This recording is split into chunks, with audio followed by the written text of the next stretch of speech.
YCP senior నేత పెద్దిరెడ్డిని తొక్కేయాలని చంద్రబాబు భావిస్తున్నారా? పొలిటికల్గా దెబ్బతీయాలని ఆలోచన చేస్తున్నారా? ఎట్టి పరిస్థితుల్లోనూ పొంగనూరులో ఈ కుటుంబం గెలవకూడదని నిర్ణయానికి వచ్చారా అంటే అవుననే సమాధానం వినిపిస్తోంది.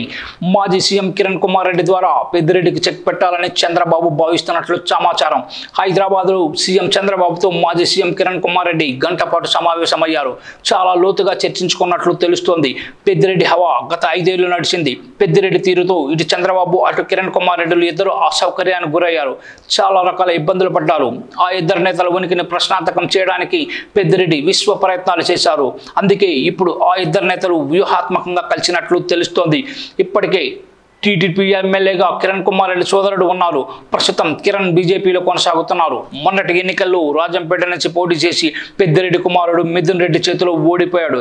ఇక కిరణ్ కుమార్ రెడ్డికి బీజేపీ అధిష్టానం ఎనలేని ప్రాధాన్యం ఇస్తోంది.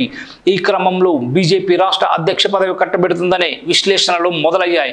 బీజేపీ చీఫ్గా పురంధేశ్వరిని తప్పించి ఆమె స్థానంలో కిరణ్ కుమార్ రెడ్డిని కూర్చోబెట్టాలని బీజేపీ పెద్దలు ఆలోచిస్తున్నట్లు సమాచారం. ఈ క్రమంలో చంద్రబాబుతో కిరణ్ కుమార్ రెడ్డి భేటీ కావడం ఎనలేని ప్రాధాన్యం సంతరించుకుంది.